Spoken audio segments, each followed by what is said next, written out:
அதாவது இது வரைக்கும் நம்ம பார்த்தது கடைசியாக என்ன பார்த்தோம்னா ஒரு 4-5 தொடரில் இந்த பிப்ரவரி 8, 9, 10 இந்த 3 நாட்கள், குறிப்பாக இந்த பிப்ரவரி 10ஆம் தேதி 1965 பிப்ரவரி 10ஆம் தேதி இந்திய ஆதிக்க எதிர்ப்பு மாநில குழுவின் தீர்மானத்தின் அடிப்படையில் தமிழ்நாடு முழுக்க எப்படிப்பட்ட போராட்டங்கள் நடைபெற்றது அப்படிங்கிறத நம்ம பார்த்தோம். இப்படிப்பட்ட இந்த போராட்டங்கள் நடைபெறும் பொழுது இங்கே இருந்து அரசியல் கட்சி தலைவர்கள், குறிப்பாக ஆளுங்கட்சி தலைவர்கள், தில்லியிலே இருந்து கொண்டு இருந்த இந்த ஒன்றிய அரசு தலைவர்களுடைய கண்ணோட்டம், ஆர்எஸ்எஸ் ஜனசங்கம், இன்றைய பிஜேபி, அன்றைய ஜனசங்கம், அவர்களுடைய கண்ணோட்டம், அவர்களுடைய பேச்சு என்னவாக இருந்தது என்பதை நம்ம தெரிந்து கொள்ள வேண்டிய ஒரு அவசியம் உள்ளது. இப்போ இந்த போராட்டம் தீவிரமடைய நாம் ஏற்கனவே சொல்லியிருந்தோம். என்னென்னா, இந்திரா காந்தி உள்துறை அமைச்சராக இருக்கும்பொழுது ஒரு அறிக்கை கொடுக்குறார். ஜனவரி 27ஆம் தேதி அனைத்து அமைச்சர்களும் கண்டிப்பாக ஒரு மடலாவது எழுத வேண்டும் அப்படின்னு ஒரு அறிக்கை கொடுத்தாங்க இல்லையா அமைச்சர்கள் சார்பாக. இந்த போராட்டம் மிகவும் சிவியராக ரொம்ப தீவிரமடைந்த பிறகு அந்த அறிக்கையை திரும்ப பெற வேண்டும், திரும்ப பெறுகிறார். அப்போ தமிழ்நாட்டின் சார்பாக அப்போது ஒன்றிய அரசில் இருந்த அமைச்சர்களுக்கெல்லாம் என்ன செய்யறதுன்னு குழப்பம். நேரடியாக இந்தியை ஆதரிக்க முடியாது, ஆதரித்தா தமிழ்நாட்டில் வாழ முடியாது, ஆனாலும் இந்திய எதிர்ப்பை வெளிப்படையாக பேச முடியாது என்ற சூழலில் சுப்பிரமணியம், அழகேசன் இவங்கெல்லாம் இருக்கிறாங்க. அப்போ அவர்கள் இதுக்கு எதிராக நாங்கள் பதவி விலகிறோம் என்று ஒரு நாடகம் தொடங்குறாங்க. அது நடந்த ஒரு 10 நாள் கழித்து சரி அரசு இந்த மொழிச்சட்டம் குறித்து சில விஷயத்தை ஆராய போவதாக அறிவிச்சிருக்குது, அதனால் நான் எங்களுடைய ராஜினாமாவை வாபஸ் பெறுகிறோம் என்று சொல்லி இன்னொரு நாடகம் அவங்க போடுறாங்க. தற்காலிகமாக இந்த மொழிச்சட்டம், அதாவது இந்தியை ஆட்சி மொழியாக அறிவிக்கின்ற இந்த நிகழ்வை நிறுத்தி வைக்க யோசிக்கலாம் அப்படின்னு அன்றைய பிரதமர் லால் பகதூர் சாஸ்திரி அதை பற்றி பேசுகிறார். அப்போ இவ்வாறு பேசும் பொழுதே இது நடைமுறைக்கு வந்துவிட்டதை போன்று காங்கிரசுக்காரர்கள் பேச தொடங்குகிறார்கள். அன்றைக்கு நான் சொன்ன மாதிரி ஒன்றிய அரசிலே இருந்த இந்த காங்கிரஸ் தமிழ்நாட்டை சேர்ந்த அமைச்சர்கள் என்னென்னா, அது சுற்றறிக்கை திரும்ப பெற்றா போதும் அப்படிங்கிறது அவங்களுடைய உச்சபட்ச கோரிக்கையாக இருந்துச்சு. இப்போ போராட்டம் என்பது 10ஆம் தேதி வரைக்கும் பார்த்தோன்னா தமிழ்நாடு 10ஆம் தேதி வேற ஒன்றாக மாறிவிட்டது. துப்பாக்கிச் சூடும், தடியடியும், போலீசுடன் மோதாமல் மாணவர்கள் எங்கேயும் இல்லை என்ற ஒரு சூழலை நோக்கி தமிழ்நாடு சென்று விட்டது. தில்லியிலே இருந்த இந்த ஒன்றிய அரசுக்கு மிகவும் நடுக்கம், என்ன செய்வது என்றே தெரியவில்லை. இது இன்னொரு நாடு பிரிவினையை நோக்கி சென்று விடுமோ என்ற அளவுக்கு அவர்களுக்கு அச்சம் வருகிறது. அன்றைக்கு இருந்த உள்துறை அமைச்சர் குல்சார் லால் நந்தா சொல்கிறார், இந்த நிகழ்ச்சிகள் என்னை தடுமாற வைத்து விட்டன என்று சொல்லக்கூடிய அளவுக்கு நிலைமை மாறிடுச்சு. அப்போ நிலைமை மிகவும் மோசமாக இருக்குது. இதை ஒட்டி இந்தியாவில் இருக்கக்கூடிய எல்லா மக்களுக்கும், குறிப்பாக தமிழ்நாட்டு மக்களுக்கு லால் பகதூர் சாஸ்திரி விரைவிலேயே வானொலியில் உரையாற்ற வேண்டிய ஒரு அவசியம் ஏற்படுகிறது. அப்போ ஒவ்வொரு மாநிலத்திலும் சுற்றுப்பயணம் பல்வேறு ஒன்றிய அமைச்சர்கள் போவாங்க இல்லையா, அதையெல்லாம் ரத்து செய்ய வேண்டிய கட்டாய முறை ஏற்படுது. எதையாவது ஒன்று செய்யணும், போகணும் என்று பகுதி போல. அதற்கு பிறகு இந்த ஒன்றிய அமைச்சர்களுடைய கூட்டம் நடைபெறுகிறது. அந்த கூட்டத்தில் பெரும்பான்மையாக இருந்த வட இந்தியாவை சேர்ந்தவர்கள் இந்த மொழிச்சட்டத்தை, அதாவது இந்திய ஆட்சி மொழியாக அறிவிக்கின்ற சட்டத்தை திரும்ப பெறக்கூடாது என்பதை வலியுறுத்துகிறார்கள். இது தொடர்பாக அன்றைக்கு பிரதமராக இருந்த லால் பகதூர் சாஸ்திரி வானொலியில் இதை பற்றி பேசுகிறார். செத்து போனவங்களுக்கெல்லாம், கிளர்ச்சியில் இறந்து போனவங்களுக்கெல்லாம் வருத்தம் தெரிவிக்கிறாரு, பேசி முடிக்கிறாரு. ஆனாலும் இந்த பிரச்சனையை தீர்ப்பதற்கு அவர்கள் தயாரில்லை. ஏனென்றால் இந்திய ஆட்சி மொழியாவதை விட்டு கொடுப்பதற்கு அவர்கள் யாரும் தயாராக இல்லை. அவ்வாறு தயாராக இருக்கும் பட்சத்தில் தான் இந்த போராட்டம் நிறைவேறும் என்பது அவர்களுக்கு தெரியும். இந்த சூழலில் இந்த மொழிக் கொள்கையை பற்றி என்ன செய்யலாம் என்பதை ஒட்டி அனைத்து மாநில முதலமைச்சர்களுடைய மாநாடு ஒன்றை ஏற்படுத்துகிறார்கள். இந்த மாநாட்டில் என்ன செய்கிறது, என்ன செய்யலாம் என்பதை பற்றி தொடர்ச்சியாக பேசுகிறாங்க. அதில் தென்னிந்தியாவை சேர்ந்த சில முதல்வர்கள் இதை பற்றி என்னென்னு யோசிக்கணும், நீங்கள் உடனே இதை நடைமுறைப்படுத்தக்கூடாது என்பதை பற்றி பேசுகிறாங்க. ஆனால் நிலைமை மிக மோசமாக மாறிவிட்டது. தமிழ்நாட்டுடைய பாதுகாப்பு இராணுவத்தின் கையிலே கொடுக்கப்பட்டு விட்டது. தமிழ்நாடு அரசுக்கு வேறு வழி தெரியல. தமிழ்நாடு போலீஸை நம்பி இனிமேலும் இந்த நாட்டை வைத்திருக்க முடியாது, இராணுவத்திடம் ஒப்படைக்க வேண்டும் என்ற முடிவுக்கு வருகிறார்கள். போராட்டம் ஒரு புறம் பரவிக்கொண்டே இருக்கிறது, இன்னொரு புறம் தமிழ்நாடு அரசை நம்புவதற்கு மத்திய அரசு தயாராக இல்லை, மத்திய அரசை நம்புவதற்கு மக்கள் தயாராக இல்லை என்ற இன்னொரு நிலையை நோக்கி போகிறது. முதலமைச்சர் மாநாட்டில் பேசிய ஆச்சாரிய வினோபாவே என்ன சொல்கிறார்னா, இந்தியை ஆட்சி மொழியாக்குவதில் நடுவண் அரசு எந்த தவறும் செய்யவே இல்லை என்று திருப்பி சொல்கிறாங்க. இந்தியை ஆட்சி மொழியாக்கி தான் தீர்வோம், அதன் வாயிலாக தமிழ் உட்பட அனைத்து மொழிகளையும் ஒழித்து கட்டுவோம் என்பதை மறைமுகமாக சொல்கிறார்கள். வேறு வழியின்றி போராட்டம் மீண்டும் மீண்டும் வெடிப்பதற்கும் மீண்டும் மீண்டும் பரவுவதற்குமான எல்லா ஏற்பாடுகளையும் துணை காரணியாக அமைகின்றன. இப்படி பல்வேறு உறுதிமொழிகளை லால் பகதூர் சாஸ்திரி கொடுத்தாலும் அதை ஏற்றுக்கொள்வதற்கு மக்கள் தயாராக இல்லை. இந்த சூழலில்தான் பிப்ரவரி 11ஆம் தேதி அன்றைய கோயம்புத்தூர் மாவட்டம், இன்றைய ஈரோடு மாவட்டத்தில் இருக்கக்கூடிய சத்தியமங்கலத்துக்கு அருகே இருக்கக்கூடிய அரங்கசமுத்திரம் என்ற ஒரு ஊரில் 17 வயதுடைய முத்து என்ற ஒரு இளைஞர் இந்தி திணிப்புக்கு எதிராக தீக்குளிக்கிறார். இவ்வளவு பேர் இறந்த பின்னும் தமிழுக்கு விடுதலை கிடைக்கவில்லை. இந்தியை ஆட்சி மொழியாக்குவதன் மூலமாக தமிழை அழித்து விடுவார்கள் என்பதால் அவர் தீக்குளித்து இறந்து போகிறார். அதற்கு பிறகு திருச்சி மாவட்டத்திலே இருக்கக்கூடிய கடவுர் என்ற ஒன்றியத்தில் இருக்கக்கூடிய KN பாளையத்தைச் சேர்ந்த வீரப்பன் என்று சொல்லக்கூடிய ஒரு ஆசிரியர், ஆரம்ப பள்ளி தலைமை ஆசிரியர், அவரும் தீக்குளித்து மாண்டு போகிறார். அப்ப தீக்குளித்து மாண்டு போவர்களின் எண்ணிக்கை உயர்ந்து கொண்டே போகிறது. ஆக தமிழ்நாடு அரசு, தமிழ்நாடு போலீஸை நம்ப முடியாது, தமிழ்நாட்டு அரசை ஒன்றிய அரசு நம்ப முடியாது என்ற சூழலுக்கு வருகிறது.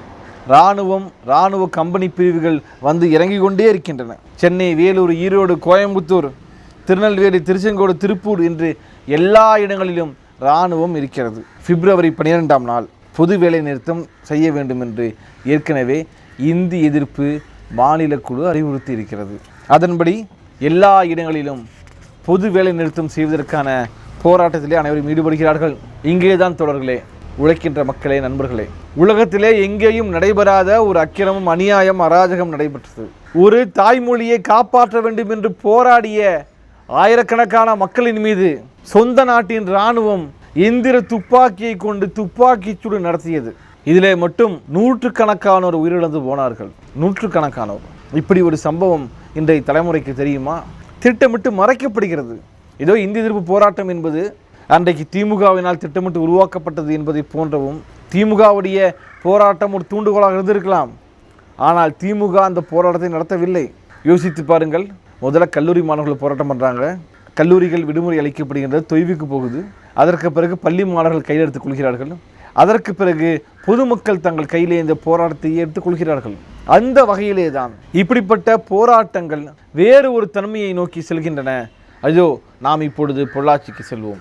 பொள்ளாச்சியிலே காலை 10 மணிக்கு பாலக்காடு சாலையிலே அருகில் இருக்கக்கூடிய அந்த அஞ்சலகம், போஸ்ட் ஆஃபீஸ், அங்கே போராடுவதற்கு மாணவர்கள் திரளாக வருகிறார்கள். அவர்களை பார்ப்பதற்கும் வேடிக்கை பார்ப்பதற்கும் ஆயிரக்கணக்கான மக்கள் அங்கே திரண்டிருக்கிறார்கள். மாணவர்கள் அஞ்சலகங்கள் முன்பு இந்தி எதிர்ப்பு முழக்கங்களை உரத்து முழக்க முடிகிறார்கள். அப்போது ஒரு மாணவன் மட்டும் அந்த அஞ்சலகத்தின் மேலே ஏறி அந்த அஞ்சலகத்தின் பலகையிலே எழுதப்பட்டிருந்த இந்தியை அழிக்கிறான். அதாவது அந்த மாணவன் ஏறும் முறை அப்போது அங்கே காவலுக்கு இருந்த இராணுவம் வேடிக்கை பார்த்து கொண்டிருந்தது, தடுக்கவில்லை. ஏறிய பிறகு துப்பாக்கியால் சுட்டு விடுவதாக அங்கே இருந்த காவலர்கள், போலீஸ் மிரட்டுகிறார்கள். அந்த எச்சரிக்கையை பொருட்படுத்தாமல் அந்த மாணவன் அந்த கட்டிடத்தின் மீது ஏறி அந்த பலகையிலே இருந்த இந்தியை எடுத்து அழிக்கிறான். காவலுக்கு இருந்த போலீஸு அந்த மாணவனின் காலை குறிபார்த்து சுடுகிறது. யோசிச்சு பாருங்கள், இந்தியில் தாரை ஊற்றி அழிச்சா என்ன உலகம் அழிஞ்சு போயிடும்? இதுனா உலகத்தில் மிகப்பெரிய குற்றமா? அந்த குற்றத்தை செய்தார் என்று இவர்கள் சொல்லி அந்த மாணவனின் காலில் குறிபார்த்து சுடுகிறான் போலீஸ் என்று சொல்ல போனால். அதைத்தான் இப்பயும் இந்த போலீஸ் செஞ்சுட்டு இருக்குது. உரிமைக்காக யார் போராடினாலும், இதோ இப்போ கூட சொல்லியிருக்காரு டிஜிபி சைலேந்திர பாபு, தேவைப்பட்டால் துப்பாக்கியை பயன்படுத்த தயங்காதீர்கள் அப்படின்னு சொல்கிறார் இல்லையா? அப்போ உரிமைக்காக போராடுபவர்களை என்ன இவர்கள் செய்வார்கள்? ஏற்கனவே என்ன செய்தார்கள்? ஏனென்றால் போலீஸ் என்பது ஆளும் வர்க்கம், இந்த இராணுவம் என்பது ஆளும் வர்க்கம். இந்த மக்களுக்காக எப்போதும் அவர்கள் இருந்தது கிடையாது என்பதைத்தான் பொள்ளாச்சி முதல் இப்போது வரை அனைத்தும் தெரிகிறது. இந்த மாணவனுடைய காலிலே துப்பாக்கியால் சுட்ட பிறகு இதை பார்த்து ஆத்திரமடைந்த மாணவர்களுக்கும் போலீஸுக்கும் மோதல் வருகிறது. மாணவர்கள் மீது தடியடி நடத்தப்படுகிறது. இதற்கு எதிராக அங்கே இருந்த பொதுமக்களுக்கும் போலீஸுக்குமான மோதல் புதிதாக வெடிக்கிறது. இந்த விஷயம் கேள்விப்பட்ட உடனே பொள்ளாச்சிக்கு இராணுவம் 6 வண்டிகளில் வந்து இறங்கிறது. இராணுவம் இறங்கிய உடனே எந்த பேச்சுவார்த்தையும் கிடையாது. இந்த எந்திர துப்பாக்கி எடுத்துக்கொண்டு நாங்கள் சுட்டு விடுவோம் என்று சொல்கிறார்கள். அப்போது அங்கே இருந்தவர்கள், இல்லை இங்கே குழந்தைங்க, வயதானவர்கள், பெண்களாக இருக்கிறாங்க, சுட்டு விட வேணாம்னு சொல்கிறாங்க. ஆனால் இராணுவம் சில நொடிகள் கூட தாமதிக்காமல் இறங்கிய உடனே எச்சரித்த அடுத்த வினாடியே சுடத் தொடங்குகிறார்கள். மக்கள் எல்லாபுறமும் நாலா திசையும் சிதறி ஓடுகிறார்கள். சிதறி ஓடி பல மணி நேரங்கள் கழித்த பிறகுதான் தெரிகிறது, அங்கே துப்பாக்கி சுடுப்பட்டு இறந்து போனது ஒரு 4 வயது குழந்தை. தமிழுக்காக போராடிய ஒரு தாயோ தகப்பனோ தன்னுடைய குழந்தையை தூக்கி கொண்டு வந்திருப்பார்கள் அல்லவா? அந்த குழந்தையை சுட்டு கொன்றார்கள். இந்த சம்பவம் நடந்து முடிந்த பிறகு அந்த இராணுவத்திலே துப்பாக்கி சூடு நடத்திய, இராணுவத்திலே பணியாற்றிய அந்த படையிலே வந்திருந்த ஒரு தமிழ் இராணுவ வீரர், தமிழ்நாட்டைச் சேர்ந்த அவர், அந்த 4 வயது குழந்தையை தோளில் கிடத்தி கொண்டு கண்ணீர் விட்டு கதறுகிறார். பலர் பல வகையிலே இறந்து போயிருக்கிறார்கள். திட்டமிட்டு கொலை செய்ய வேண்டும் என்று சுட்டது இருக்கட்டும், அந்த அஞ்சலகத்திலே இருக்க துப்பாக்கி சுடும் போது நகர்ந்து அந்த குண்டு அந்த அஞ்சலக சுவற்றிலே பட்டு திருப்பி தாக்கி நெற்றியிலே பட்டு இறந்து போனவர்கள் இருக்கிறார்கள். அப்போ இங்கிருந்து கலைந்து சென்ற மக்கள் தாங்கள் செல்லும் வழியெல்லாம் காங்கிரஸ் கட்சிக்காரர்கள் அன்றைக்கு இருந்த இந்த PSG காலேஜ்னு சொல்லமுடியல மகாலிங்கம், அவருடைய வீடு, அவருக்கு சொந்தமான பொருட்கள், சொந்தமான நிறுவனங்கள் அனைத்தையும் அடித்து நொறுக்குகிறார்கள். பொள்ளாச்சியிலே இராணுவம் வர முடியாத அளவுக்கு ஒரு மிகப்பெரிய தடையை ஏற்படுத்தி கையில் கிடைத்த பொருளெல்லாம் எடுத்துகிட்டு போய் மிகப்பெரிய பேரிகார்டாக மாற்றுறாங்க. அங்கேயும் போலீஸுக்கும் இராணுவத்துக்கும் துப்பாக்கிச்சூடு. இராணுவம் பொதுமக்கள் மீது துப்பாக்கிச்சூடு நடத்துகிறது. அதிலே பாதிக்கப்பட்ட காயமடைந்த நபரை கொண்டு போய் மருத்துவமனையில் சேர்க்கிறார்கள். அங்கே பார்ப்பதற்கு யாருக்கும் அனுமதி இல்லை. அங்கே வருபவர்கள் மீதும் அடுத்து தாக்குதல். இந்த துப்பாக்கிச்சூடை பார்த்த மக்கள் செல்லும் இடங்களிலெல்லாம் அவர்கள் என்ன செய்கிறாங்கன்னு பார்த்தோம் அப்படின்னா, எல்லா இடங்களிலுமே தீ வைக்கிறார்கள், நெருப்பு வைக்கிறார்கள், அடித்து நொறுக்குகிறார்கள். கிட்டத்தட்ட அந்த பொள்ளாச்சியில் இருந்த மக்கள் உருவாக்கிய அந்த தடையை நீக்குவதற்கு மட்டுமே ஏறத்தாழ 4-5 மணி நேரங்கள் ஆயிருப்பதாக நமக்கு தெரியுது. ஆவணங்கள்லேருந்து படிக்கும்பொழுது 4-5 மணி நேரம் இராணுவத்துக்கு ஆகியிருக்கிறது அந்த தடைகளை எடுப்பதற்கு. ஒட்டுமொத்தமாக இது சம்பவத்துக்கு பிறகு ஏறத்தாழ 12 நாட்கள் பொள்ளாச்சி நகரமானது இராணுவத்தின் கட்டுப்பாட்டில் இருந்தது என்று சொல்லப்போனால், அந்த போராட்டம் மொழிப்போர் தியாகிகளோட போர் எந்த அளவுக்கு இருந்தது என்பது நமக்கு தெரிந்திருக்க வேண்டும். இப்போ இராணுவம் என்பது, இந்த போலீஸ் என்பது, இந்த ஆளுவர்க்கம் என்பது ஆளுவர்க்கத்தோட ஒரு பிரிவு. அவர்களுக்கெல்லாம் போய் நியாயம் நியாயத்தை பற்றி பேசவே முடியாது. என் பக்கம் நியாயம் இருக்குது, அவன் பக்கம் அநியாயம் இருக்குன்னு பேச முடியாது. ஆளும் வர்க்கம் என்ன சொல்கிறதோ அதைத்தான் செய்வார்கள் என்பது அப்போதும் சரி இப்போதும் சரி. அந்த இராணுவத்தினர் துப்பாக்கியால் சுட்டபோது ஒரு 10 வயது குழந்தையும் இறந்து போயிருக்கிறது. இப்போ ஜாலியன் வாலாபாக் சம்பவத்தை போன்ற ஒரு சம்பவத்தை செய்திருக்கிறார்கள். ஜாலியன் வாலாபாக் சம்பவத்தில் கூட ஒரு நோக்கம் இருந்தது. என்ன?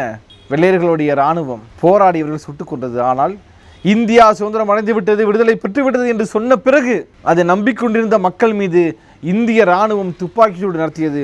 ஏறத்தாழ 100கணக்கானவர் இறந்து போயிருக்கிறார்கள். ஆனால் போலீஸ் சொன்னது என்ன?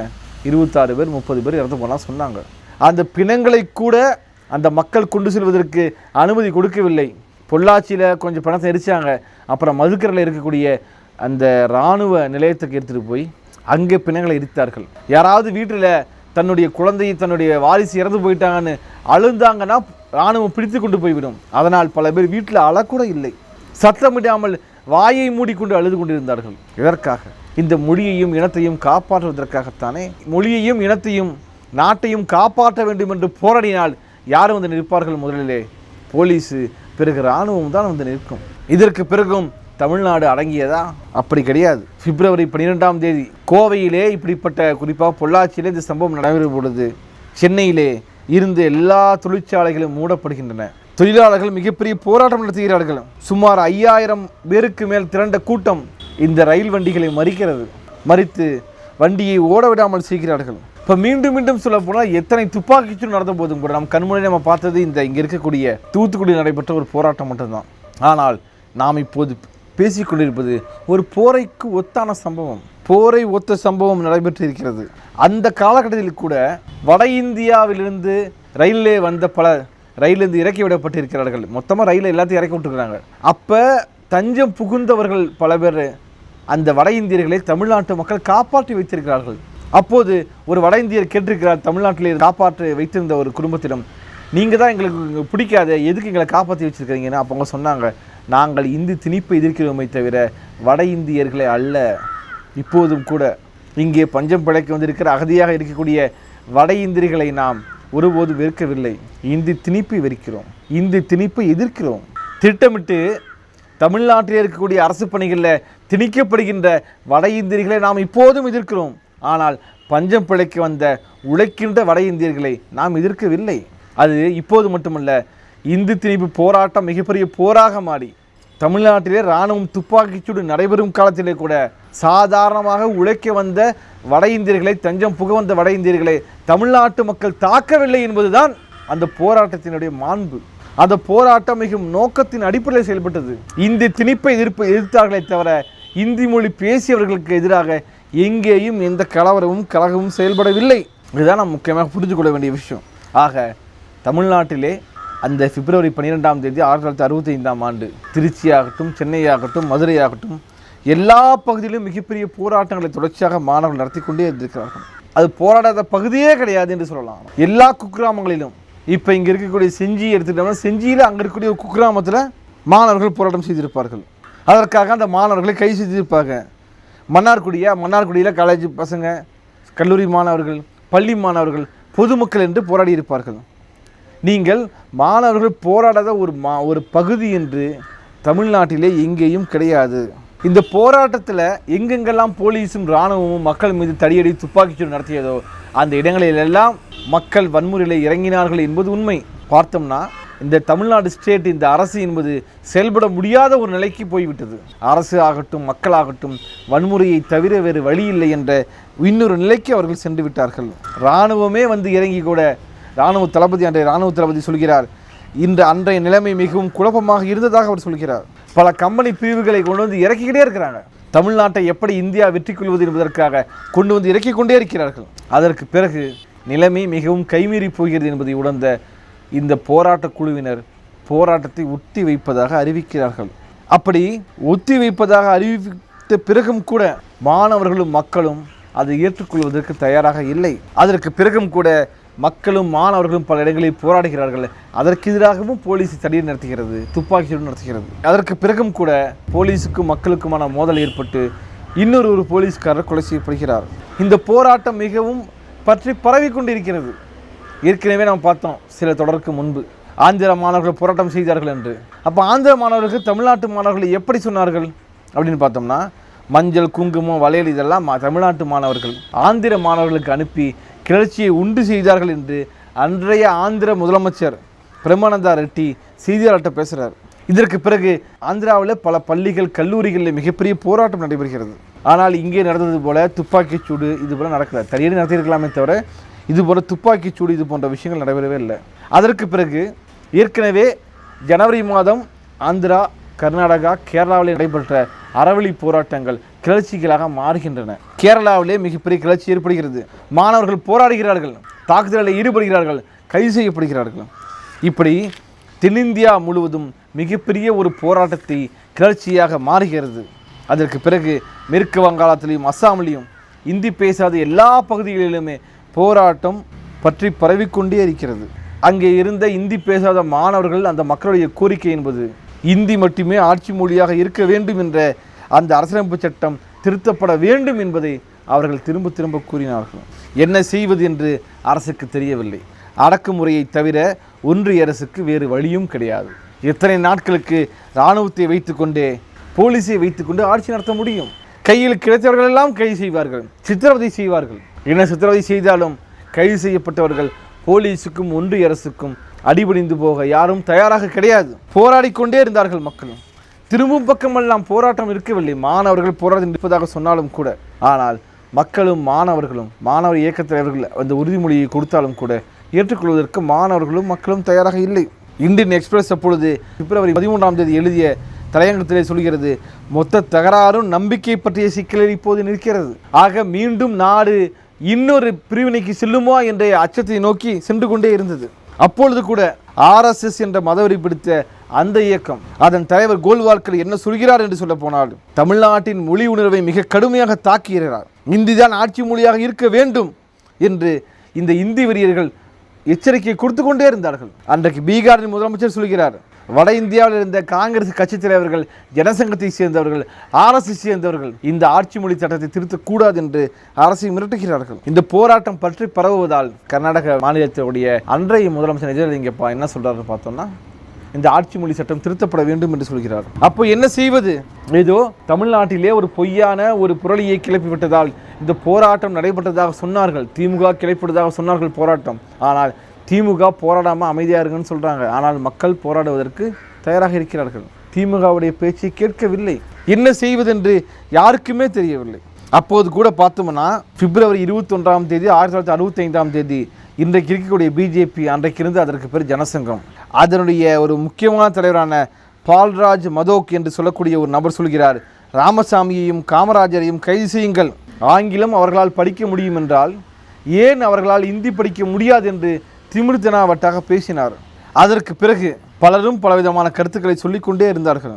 இதை சாக்காக வைத்துக்கொண்டு ஜனசங்கம், இன்றைய பிஜேபி, அன்றைய ஜனசங்கத்துடைய மாணவர் அமைப்பு, இன்றைக்கு ஏபிவிபின்னு சொல்கிறோம் இல்லையா, அப்படிப்பட்ட அந்த அதோட தாய் அமைப்பு ஜனசங்கத்தோட மாணவர் அமைப்பெல்லாம் இந்திய ஆட்சி மொழியாகத்தான் இருக்க வேண்டும், அந்த மொழி சட்டத்தை திருத்தக்கூடாது என்று வட இந்தியாவிலே போராட்டம் செய்கிறார்கள், இயக்கங்கள் நடத்தினார்கள்.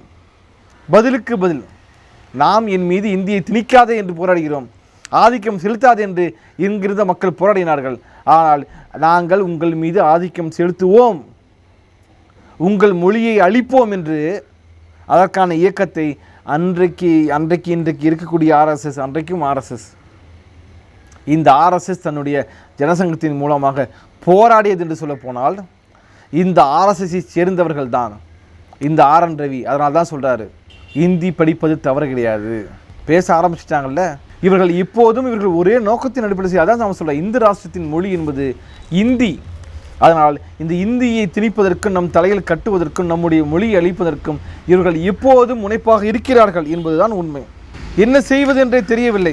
மீண்டும் மீண்டும் வேறு வழியே இல்லாமல் என்ன செய்கிறாங்கன்னா, போராடிய மாணவர்கள், கைது செய்யப்பட்டவர்கள் நாங்கள் விடுதலை செய்கிறோன்னு சொல்லி தமிழ்நாடு அரசு அறிவிக்குது. கைது செய்யப்பட்ட விடுதலை செய்கிறார்கள், அனைவருமே இல்லை, சிலர் மட்டுமே விடுதலை செய்துவிட்டு பலரை விடுதலை செய்யாமல் இருக்கிறார்கள். பாதிக்கப்பட்டவங்களுக்கு வருத்தம் தெரிவிக்கிறாங்க, போலீஸுக்கெல்லாம் நிவாரண உதவி கொடுக்குறாங்க. என்ன செய்தாலும் சரி, இதற்கிடையில் இந்த இந்தி எதிர்ப்பு மாநில குழு, அந்த குழுவின் சார்பாக போராட்டத்தை வாபஸ் பெறலாம் என்று பல இடங்களில் போய் பேசுகிறாங்க. ஒரு கட்டத்திலே மாணவர் தலைவர்கள் போராட்டத்தை நிறுத்தலாம் என்று சொன்னாலும் கூட மீண்டும் மார்ச் 8ஆம் தேதிக்கு பிறகு கல்லூரிகள் திறக்கப்படுகின்றன. கல்லூரிகள் மீண்டும் திறந்தாலும் கூட தமிழ்நாடு முழுவதும் எல்லா கல்லூரிகளிலுமே எதுவுமே செயல்படவில்லை. மாணவர்கள் மீண்டும் உண்ணாவிரதம் இருக்கிறார்கள், மறியல் செய்கிறார்கள், போராடுகிறார்கள். ஆனால் இதற்கு முன்பு மாணவர்களுக்கு, அதாவது மார்ச் 8க்கு முன்பு மாணவர்களுக்கு கிடைத்த பத்திரிகைகள், ஊடகங்களுடைய ஆதரவு இல்லாமல் போனது. பொய் செய்திகள் திட்டமிட்டு எல்லா ஊடகங்களும் பரப்பின. மாணவர்கள் போராட்டத்தை கைவிட்டு விட்டார்கள், மாணவர்கள் பள்ளிக்கும் கல்லூரிகளுக்கு திரும்பினார்கள் என்ற ஒரு செய்தியை அவர்கள் வெளியிட்டார்கள். ஆனால் தமிழ்நாட்டிலே சென்னையாகட்டும், திருச்சியாகட்டும், கோவையாகட்டும், சேலமாகட்டும், வடார்காடாகட்டும், ஊட்டியாகட்டும், அரக்கோணமாகட்டும், தஞ்சாவூர், மாயவரம், கும்பகோணமாகட்டும், இப்படி எல்லா பகுதியிலும் மீண்டும் கல்லூரிக்கு சென்ற மாணவர்கள், பள்ளிக்கு சென்ற மாணவர்கள் யாரும் பள்ளிக்கு செல்லவில்லை. மீண்டும் போராட்டத்தை வேறு வகையிலே அவர்கள் நடத்தி கொண்டிருந்தார்கள். வேறு வழியின்றி மதுரையிலே கூடிய இந்த இந்தி எதிர்ப்பு மாணவர் மாநில குழுவானது போராட்டம் மிகவும் வன்முறையை நோக்கி செல்வது, ஆகவே போராட்டத்தை திரும்ப பெறுவதாக அறிவித்தார்கள். அரசு இந்த பிரச்சனையிலே உடனே தீர்வு காண வேண்டும் என்று அவர்கள் அறிவித்தார்கள். அந்த வகையிலே 50 நாட்கள் வீரம் செறிந்த அந்த போர் இந்த முடிவுக்கு வந்தது. அப்போ 500க்கும் மேற்பட்டவர்கள் இறந்து போய், ஆயிரக்கணக்கானோர் போலீஸு தடியடியால் பாதிக்கப்பட்டு, லட்சக்கணக்கானோர் நேரடியாக இறங்கி போராடிய, இந்திக்கு எதிராக, இந்தி திணிப்புக்கு எதிராக போராடிய அந்த போர், அதன் விளைவு என்ன?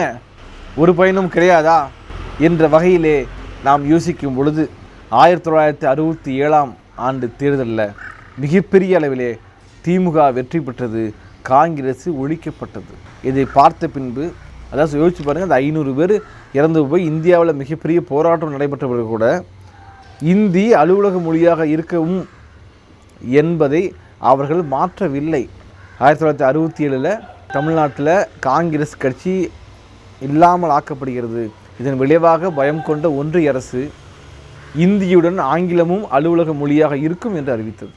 1967 ஆட்சி பொறுப்புக்கு வந்த திமுக, முதலமைச்சராக பொறுப்பேற்றுக் கொண்ட அண்ணா சட்டசபையிலே அறிவித்தார், நாங்கள் மும்மொழி திட்டத்தை ஏற்க மாட்டோம், இருமொழி திட்டத்தை ஏற்றுக்கொள்வோம் என்று அறிவித்தார். அதற்கு பிறகு இந்த இந்தி எதிர்ப்பு போராட்டம் என்பது பல வகையிலே தொடர்ந்தாலும், யார் இந்தி எதிர்த்தார்களோ அவர்களே ஆட்சி பொறுப்புக்கு வந்த பிறகு அந்த இந்தி எதிர்ப்பு போராட்டத்தை ஆதரிப்பதற்கு அவர்கள் தயாராக இல்லை. இந்த போராட்டம் ஒரு வகையில் எப்படி வெற்றி பெற்றது என்று சொன்னால், கிட்டத்தட்ட 500 பேர், பல்லாயிரக்கணக்கான பேர் இந்த போலீஸால் பாதிக்கப்பட்டிருக்கிறார்கள். இன்றைய கணக்குப்படி பல ஆயிரம் கோடி சொத்துக்கள் சூறையாடப்பட்டிருக்கும், எரிக்கப்பட்டிருக்கும். அது தமிழை காப்பாற்ற வேண்டும், தமிழ் உணர்வுக்காக, தமிழ் மண்ணை காப்பாற்ற வேண்டும் என்பதற்காக தமிழ்நாட்டு மாணவர்கள், பள்ளி மாணவர்கள், கல்லூரி மாணவர்கள், இந்த நாட்டு மக்கள் தமிழ்நாட்டு மக்கள் அனைவரும் ஒன்றிணைந்து போராடினார்கள்.